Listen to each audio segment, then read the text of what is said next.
Hi guys, welcome to Katie's Bits and Bobs. Now today we're continuing our journey around the globe speaking to mums about our current situation.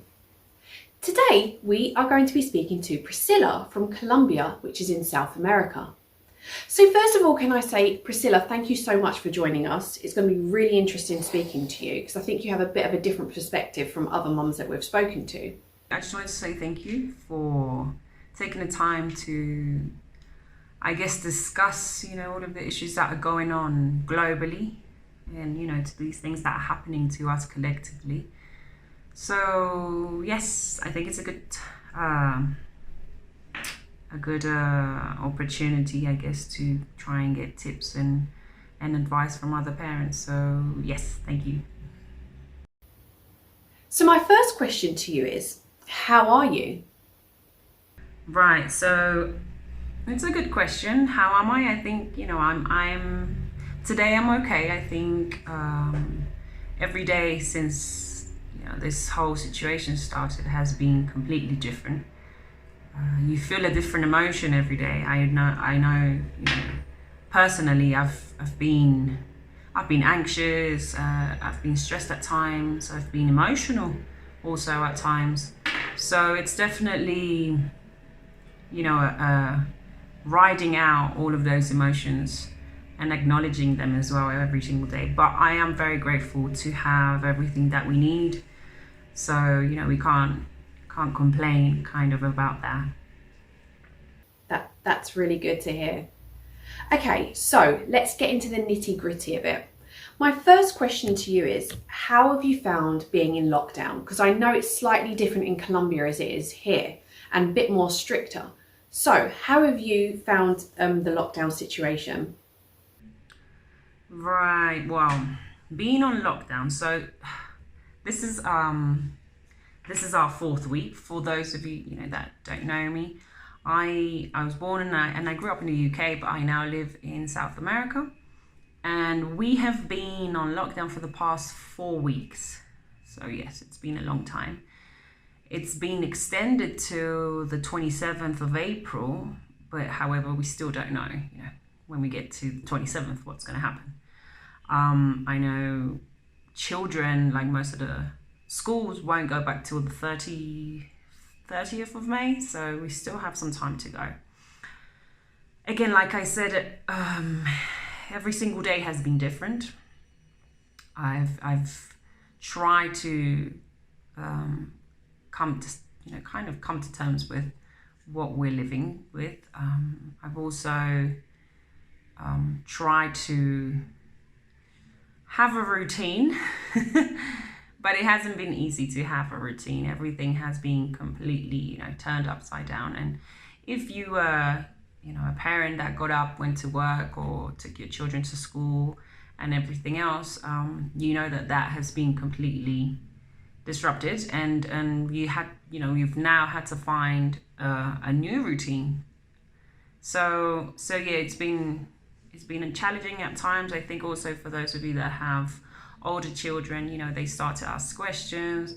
They might feel a bit anxious themselves. So it's kind of taking it a day at a time.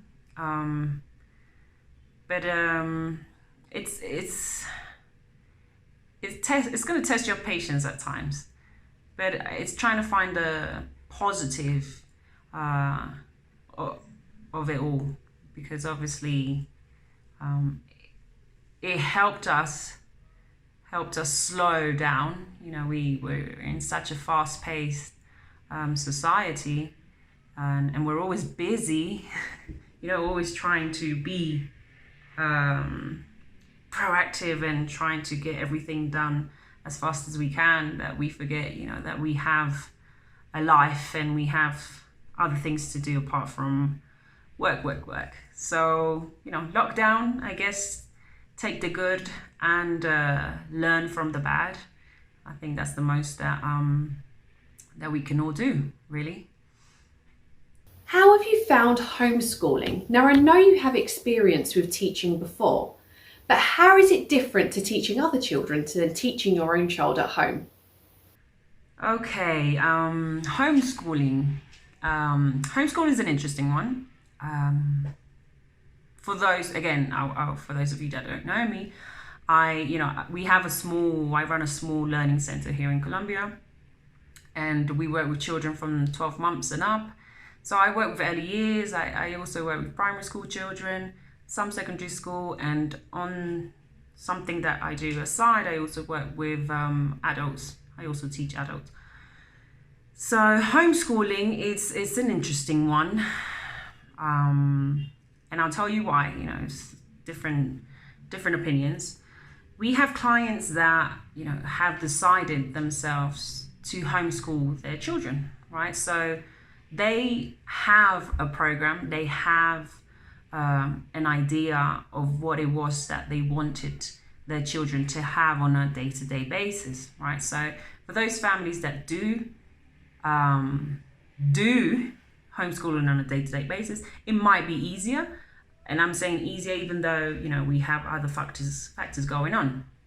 But they kind of know where to go, where to get materials. They already have teachers, on speed dial. So for them, it's been easy. But when we're talking about parents, parents that go to work, office work, whatever it is that they do, and have suddenly been shoved into homeschooling, it's going to be a bit different. It might be also very challenging at times.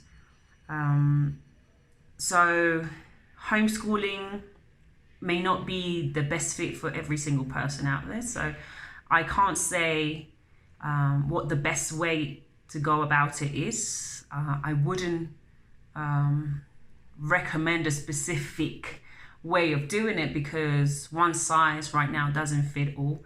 Every single family has a different situation.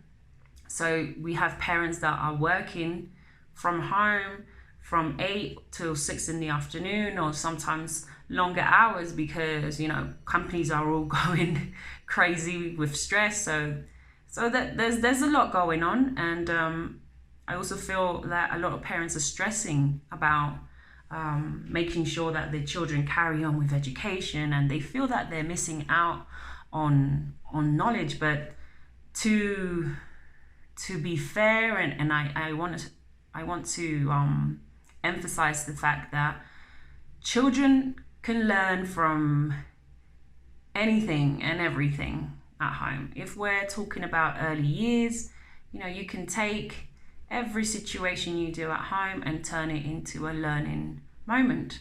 So homeschooling, if you do want your children to carry on with the learning, perhaps a learning objective that you have, is the best idea is to first find a routine that works for you, and then go on from there. So I think I'll explain a bit more later on, because I think you're going to ask me about some advice.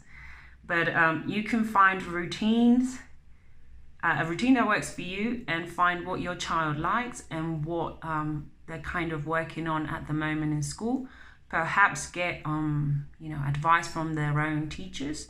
I know a lot of schools are doing online teaching and providing materials and so forth.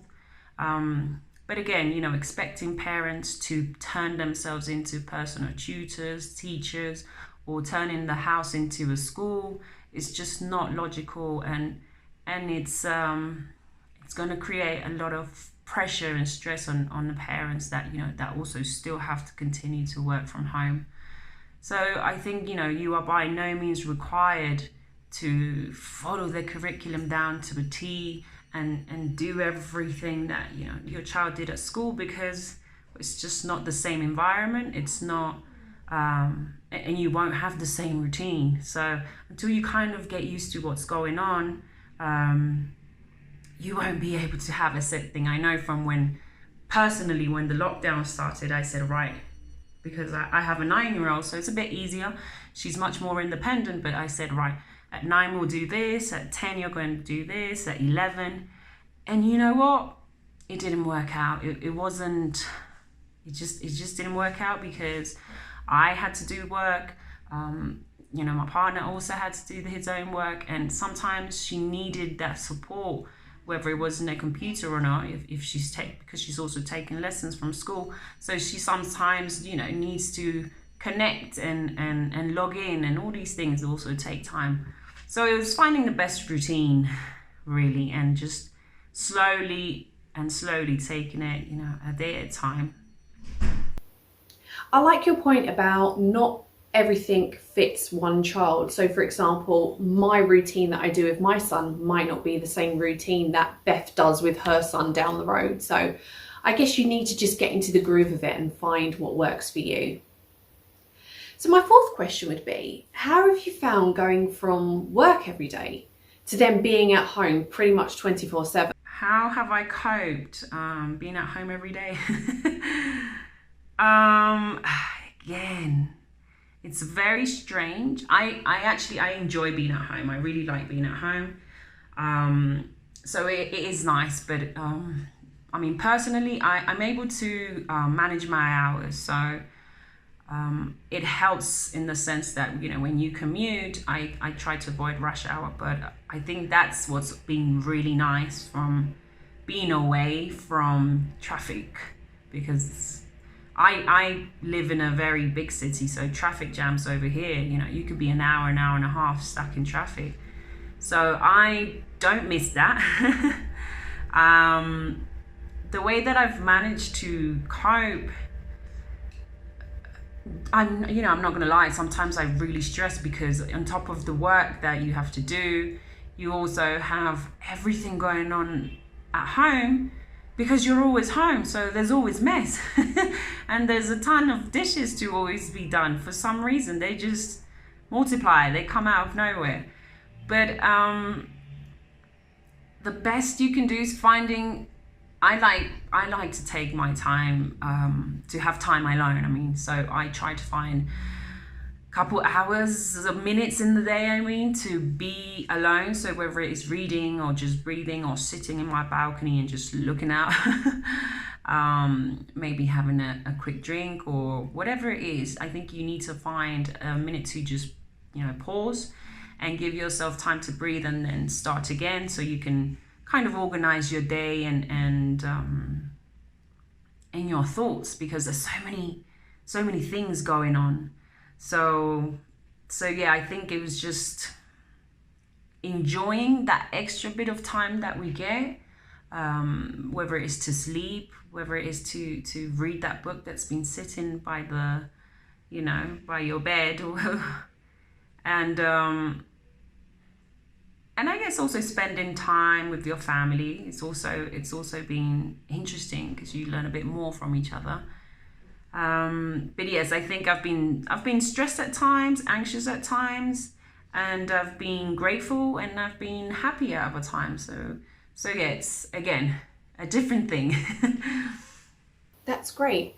And I think it's really good, the point that you made where you said just to try and find 5 or 10 minutes throughout the day just for yourself, because it can be really overwhelming. You're with your children now 24/7, but to take that little extra time to yourself, whether you have to go into the bathroom for 5 minutes, or you're out in the garden, or like you said, being on your balcony, just that little bit of time to yourself, I think, can make a real difference. So thank you for sharing that. So now I'm going to move on to my fifth question, which is, what have you most enjoyed about being at home? Have you found a new hobby or an activity that you like to do? Being at home, I've enjoyed again, so like I said, having more time. But because of having more time and being able to organize my hours, I've enjoyed that. I've been able to pick up my personal yoga practice, and I've also been able to share it with other people. So that's been nice. I've also been able to contact other people. There's a lot of online virtual calls that we're all doing at the moment. So that's also been interesting. I haven't found a new hobby. I don't think I've had the time for anything new. I've just been able to do what I normally do. And just try and, because I work with parents and children, so I've tried to support them as well, and help them with their learning process as well. So it's nothing new, just picking up on old things that were kind of put on pause. But yes, and also I think I've enjoyed, spending more time with my daughter, or everyone as a family doing different activities. So, we've painted, we've read, we've danced, we've watched films, we've done a bit, obviously, of schoolwork. So yeah, I've enjoyed being able to do all of that. And I think also what you're saying is true, that you can pick up on some hobbies that you've done before. Like for you do yoga, which is fantastic. And that in a way is giving you a bit of a center, so you can sit and you can think about what's happening around you. You can then take it in and relax, and then have a little bit of a meditation as you go along. And I think as we go through this journey together, we need to find ways of being able to maybe reset our minds and to also enjoy the family. Me, as a mother, have really enjoyed spending more time with my son, and playing games, playing in the garden. So yeah, I think we have the same idea when it comes to like new hobbies and activities. So that's great. Thank you for sharing that. Okay, so my last question would be, if you could give a piece of advice or some advice to parents out there, what advice would you give? I mean, coming from someone who's had a teaching background also, what advice could you offer a parent? Advice for other parents. So like I said, at the beginning, one size doesn't fit all right now. If you are a parent that has to work, full time, find the best routine that works for you.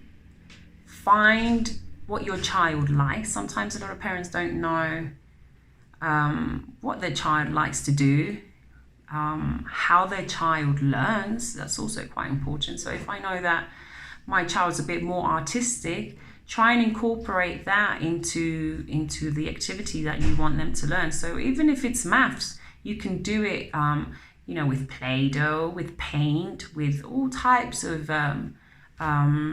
materials, so that the learning becomes a bit more fun for them. Also, don't expect your children to be sitting down at a desk all day or in front of a computer. Please don't. Try and avoid as much as you can, because it's not beneficial for them. Also, depending on the age, early years, try and limit screen time as much as possible. But again, it's a hard time, and sometimes if both parents are working, what can you do with your child? But here's when you need to kind of think outside the box. So think about going online. There are tons and tons of websites, and maybe I think I'll share some with Katie, and Katie will share some too, of where you can get free materials. So you can get worksheets, you can get websites that read to your kids, where they can do yoga, where they can do other physical activities. There's also websites for music. So take advantage of that right now. There's a lot of free material for every single for our teachers and parents out there. So that's one. Also, there's loads of different ways of learning, different alternative methods of learning. That's what we call it. So, for example, for us, we enjoy cooking and baking a lot, and we also recommend it a lot because cooking has a lot of skills, and a lot of parents try not to. I think they avoid it because it does get messy, and you do need a bit of patience. But it is a really nice. It's a time to bond. It can be fun if you make it fun. The mess can be cleared up afterwards. But apart from that, there's loads of skills that your child can learn from simply baking a cake. So I'll kind of break them down a bit because I'm a bit of a teacher. Or I am a teacher, but so cooking. Basic math skills, concepts of maths. So you can, measure. So we're talking about quantity and measuring. So counting the eggs, measuring the flour. Right there, you can work on his or her math skills. Cooking also has this skill when it comes to emotional intelligence. So people are like, well, you know, what has that got to do with cooking? So right now, or I think, you know, from quite a long time, even myself, you know, we've always had loads of toys lying around. And if you think now, children have so many toys. So with these toys, you know, they can just press a button, and with the button, you know, a sound comes out, or the letter, or whatever it is. So it's something that they can get from this toy that happens, you know, very quickly. It's instant. So we call this instant gratification, right? So children are used to getting this in a very quick manner. Cooking, what it does, it helps them slow down, you know, bit by bit, that process of gratification. So we know that that we need to mix our ingredients and put them all together, then in the oven, still wait, and then you're able to appreciate and eat what you've done. So because there's such a process, it helps them, you know, develop their patience as well, which is really good for children nowadays, because again, they're used to having everything right here, right now. Excuse me. So that's one, you know, developing their patience. Also empathy. So how can you develop empathy through cooking? You know, some children, they might be an only child. So if you help them, I don't know, think about baking a cake for daddy, but daddy only likes vanilla. Yeah, and maybe your child doesn't like vanilla that much, but you help them think about giving this you know, something that they've created for somebody else. So empathy right there. And you can do that from 2 years old. You know, you can help them start to build that other characteristic. So patience and empathy, that's something that you can do with cooking, and math skills, that's something else that you can do. So yeah, it's interesting. And so just think about, there's so many other activities that you can do at home that also count towards learning, right? So if you're working with children in early years, chores, you know, folding clothes, turn it into a fun activity, so you can rearrange by colors and shapes and sizes. You know, if you have a garden, if you're lucky enough to have a garden, I don't, but you can go out there and look for insects and look at plants, maybe grow something. So that's something else, you know, in science. And again, there's so many activities online that you can download. Other advice is, please don't stress, please don't put so much pressure on yourself. Take each day as it comes, and try to be mindful of what you say, you know, of what you watch, what you eat, what you listen to. Everything has an impact in your family. So you need to look after your mental health, your physical and spiritual health. It's all super important. You know, all those three are connected in order for you to be able to have kind of like a harmonious environment at home. So yes, I think that's my advice. Find a routine that works best for you and for your family. Find something that your child enjoys. Find support from your parents, from your teachers, and look online. I think we'll give loads of different activities that maybe you can do, and take it each day at a time. And I hope, you know, that everyone is able to come out the other side with a bit more patience, a bit more empathy, and a bit more understanding about everybody else too. So yeah, that's it. Thank you. That's really great, thank you. And I take on board what you said about, you know, sometimes parents forget about the fun element in things. So do more cooking, do more messy play. You know, kids love it, and no doubt you will enjoy it too. One size doesn't always fit every single child. So at the end of this experience, hopefully we'll all find out what our kids are good at, what maybe they need a little bit more help at, and how they learn and what's best for them, and about everybody else. Being a little bit more compassionate You know, some people don't have a garden, some people just have a balcony, or they don't have anything at all. So it's just being a little bit mindful about other people, and I think you're absolutely right on that. So Priscilla, thank you so much for joining us today. I really appreciate it. I think your advice and your answers have been brilliant, and it's going to help a lot of parents out there. So thank you so much for joining us today. So guys, that was Priscilla. I hope you appreciate everything that she has said and the advice that she's given and some activities that you could do. So join us next time for another mum that we're going to meet. Hope you stay safe and I hope you stay well. Bye guys.